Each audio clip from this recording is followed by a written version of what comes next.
Can we talk about the Bron comparison? Yeah. Is there a much bigger gap now? I think it's gotten skewed the other way. I think we kind of forgot how great Jordan was, and now we're watching this. And I saw some poll that I got sent where they polled everybody on who's better at like everything you could be better at. Jordan won every single category, including better passer. And that's just absurd. Jordan is not a better passer than LeBron. Jordan is better than LeBron. And I think we remember, oh yeah, he's definitively better when we watch this, but now it's getting LeBron's not too even skewed. close. Yeah.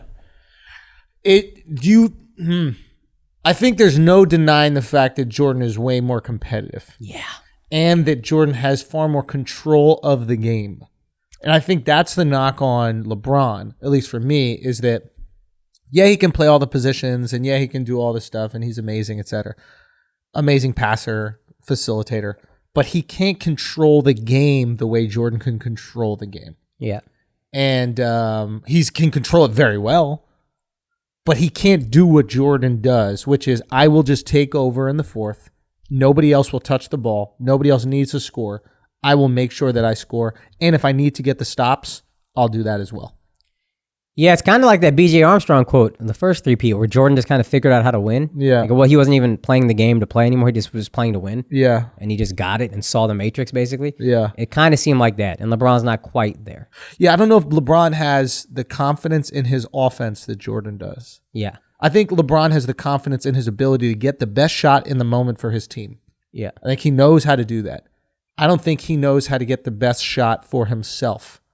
So I think you see a lot of times he defers on these last second shots because that is the best shot. Yeah. The best shot is to kick it to whoever the fuck is in the corner, right? Yeah. But when you need a bucket, sometimes you got to hoist it.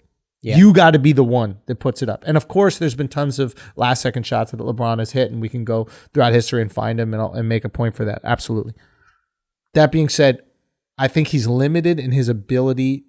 I know this sounds crazy, but the amount of moves that he has that are effective moves, I think he is more limited than Jordan. More limited than Jordan. He is many more moves than most people, but Jordan was unlimited, or maybe he had 8 go-to moves. They were all unstoppable. Yeah. I just think the gap is much bigger. And I'm someone who was ready to hand over the keys to LeBron. A year ago, I was probably saying on this very podcast, yo, it's on. LeBron is the guy. Yeah. I don't see it that way anymore. And granted, maybe I'm skewed by like this bias, a documentary. But I just can't give it to LeBron. Do you remember why I said I was taking that conversation off the table? Which like a year ago, LeBron being the GOAT?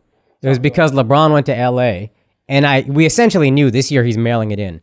And I was thinking Jordan would never do that. In this documentary, I feel so much more confident in that. Even in his second year when Jordan got injured and they were ready to tank so he could get a lottery player, in his second year, he was like, that's not how you play the fucking game. We play to win. That's what we do. Yeah, if you're going to play, you play to win. And that's like, that to me, that solidified it. And also that quote, as much as it was overblown and that's Jordan's superpower, I think that's the thing that separates Jordan from LeBron a lot also is Jordan has no fear of consequences. And it's easier when there's no social media and all that, but like LeBron seems to get in his head a little bit. He makes the right basketball play, but he's calculating more than Jordan, it seems. Jordan is, how could I be afraid of a shot I haven't missed yet? How could I be afraid to miss a shot I haven't taken yet? That seems crazy to me. Like he's in the moment. He's just living there. Let's shoot. Whatever happens, happens. I think it'll go in. Let's go. Yeah. LeBron seems to be thinking things through. You know what it's like with football? Peyton Manning and Eli Manning. Peyton is a definitively better quarterback. But Eli, I would trust more on the last drive of a game. Eli did it twice in the Super Bowl because to me, when I was watching Eli, he's not thinking. He's just going out there and playing. Yeah. And that only really benefits you there if you're Eli and Peyton is a fucking genius. But Peyton was just always calculating. And that's why I thought Peyton wasn't as clutch as Eli. And I think it's a similar thing, but the talent gap is obviously much closer with Jordan and LeBron. Yeah. It's funny seeing LeBron's quote in his barbershop show. Where he's like, oh yeah, when I came back from 3-1, that's when I became the GOAT, greatest of all time. Yeah. Like, it's just so funny watching him say that while watching these docs. I'm like, not close, man. Like, not shut close. The fuck up, son. Yeah. Not close, bro. Yeah. And I understand because LeBron is how old? 30? He's 35, 34, 35, right? yeah. 34, 35. So he barely got to experience Jordan. Right. LeBron's watching this right now and learning a lot about Jordan. Not saying he doesn't know who the fuck Jordan is, But I think he's actually learning about the greatness of Jordan, like a lot of younger people who are watching it. They're like, oh, wow, I didn't know it was like this. It's hard for LeBron to truly appreciate Jordan because he's not old enough. We are barely old enough. Mm-hmm. We only got to appreciate second three-peat.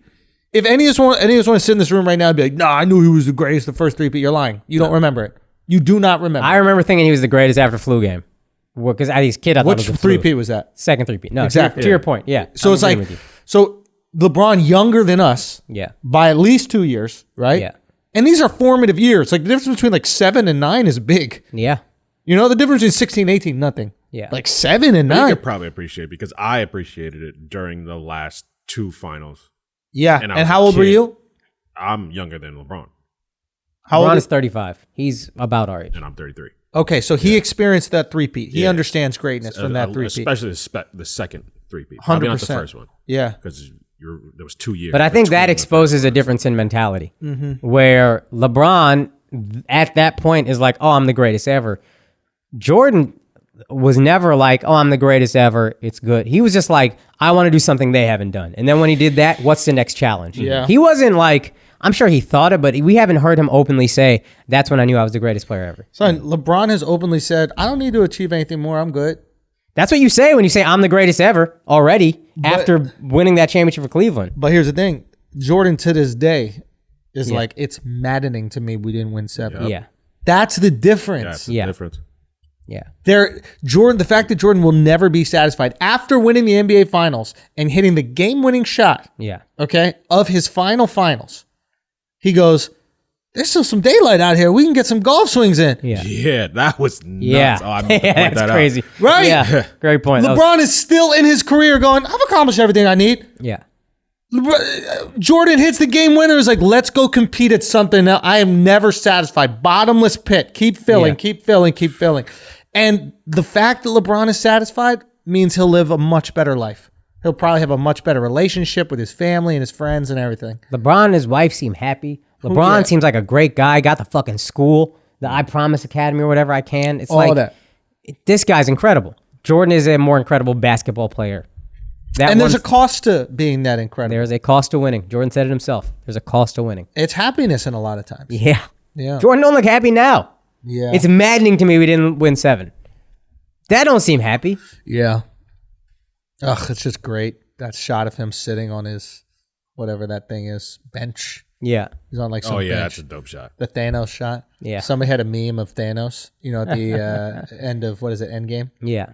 Not the end, but like midway through the beginning Endgame. of, Ugh, just great. Yeah. Just fucking great. Anyway, anything else before we get out of here? Let me see if I had any other shit I wrote down. I saw after the doc was over, like whatever show that comes on after, they had that WNBA player, Diana Taurasi. And she also said like, oh yeah, when you're that competitive, you're sacrificing your life. Like she said outright. Well, I don't know why. Is she the greatest ever? I guess in WNBA. I think so, yeah. She's kind of like a beast. And so she says like, oh yeah, that's just, you sacrifice your life. Your life. Entire life is sacrificed because and I wonder, you have that level of competitiveness. I wonder if it's easier for them to sacrifice their life because they're sad in their life. Like their life does not fulfill them in the way that basketball does. So it's not a difficult sacrifice. Whereas if you enjoy life, if you enjoy spending time with your family, if you enjoy the little things in life, it's hard to sacrifice because you're getting so much joy and the hole is being filled by so many other things. Yeah. If there was only one thing that could fill that hole for Jordan, which was competition, of course he's going to compete. And of course he's going to lean into that far deeper than anybody else, right? Because that was the only joy that he got. Yeah. Yeah, you're sacrificing more, but is it a sacrifice if that's the only thing that makes you happy? And then you're telling these other guys who get happiness from all these other things, the fuck is wrong with you? Why aren't you sacrificing? They're like, fam, you're miserable out here doing this shit. Yeah. We love that shit. Yeah. You're not sacrificing nothing. Yeah. Matter of fact, it's the least sacrifice for you because you're miserable out there and this is the only thing that makes you happy. We're the ones really sacrificing because we can get happiness out here. We are taking away our happiness for this thing that makes you happy. Yep. So maybe Jordan sacrificed the least on his team in terms of happiness. Right. Maybe all those other players sacrifice those years with him so that Jordan could be happy. He should be grateful for them. They gave away happiness, man. In a short life, they gave that shit away so that Jordan could have his. And was it worth it in the long run? Absolutely, because you win rings. But if you really want to talk about sacrifice, I don't know if he sacrificed more. And I don't know how worth it was in the long run. If you could be LeBron or be Jordan, we would all want to be LeBron in terms of like, that guy seems happy. Yeah. Jordan, greatest of all time, seems miserable. I think I'd rather be the second greatest of all time and live a great life because the time you're not playing is way longer than the time you're playing. Mm-hmm. Jordan was pro from 20 to 40 with 2 retirements in between. Mm-hmm. So what's that, 15 years? Yeah. He's going to live to be 70, 80. That's 55 years. You're just sitting there miserable for 15 years of greatness. I don't know that I would make that sacrifice if I could be LeBron. 3 chips, did one for Cleveland, did everything he needed to do, bucket list, second greatest ever, and the guy is I was trying fulfilled. to think